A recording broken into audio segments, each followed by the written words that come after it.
And what I want to actually do real quick is save this dyno run.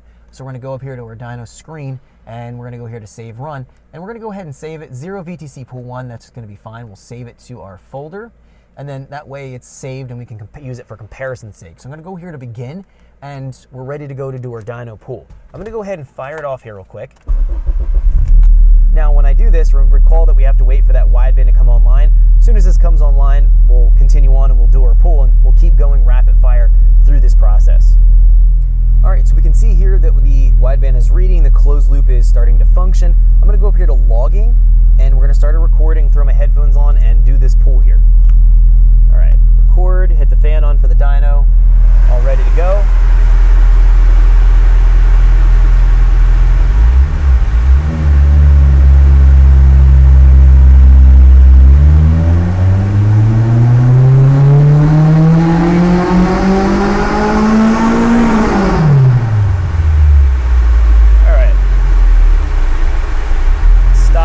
Here quick, shut it down. Okay, so let's go in and take a look at our graph, and then we'll take a look at our data. Now I notice the closed loop correction is adding some additional fueling in that pool because we've raised our variable cam timing up, and we should see a positive torque and horsepower gain. So taking a look at our dyno graph here, 132 horsepower, 127 torque. So substantially better than our last pool. Obviously the last pool was definitely super low because of the spark timing difference. So let's look here, let's correct our fueling, then we'll look at our variable cam timing, making sure that's following to the target. Then we'll look at our knock control, just making sure that's in order and we're not getting that knock retard kicking in. So scrolling across here, let's go ahead and use the H function so we can see where we're at. We're at a 76 lambda to an 86 target right here.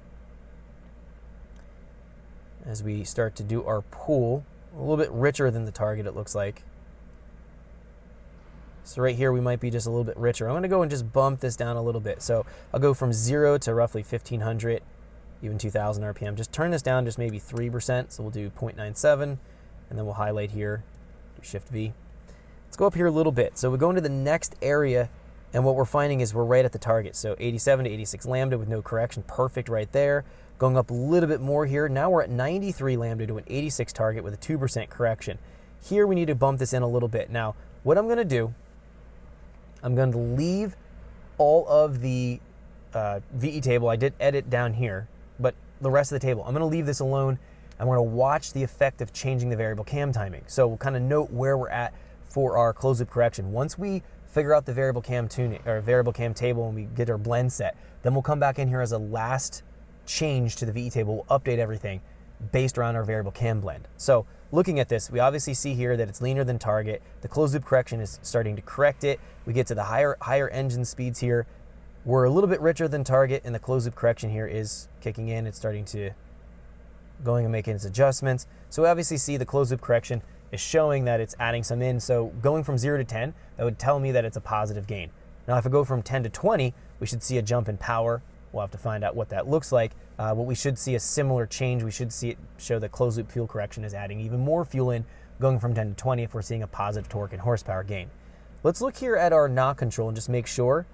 Yep, now, as I mentioned, we went to the second order, so 6.8, 6.7 kilohertz should have been the actual frequency. We switched it to approximately 14 kilohertz narrowband. That we didn't change the gain, and look what happened here to the output from the knock sensor. It was showing 1,000 output before, now it's only showing values here of approximately 100.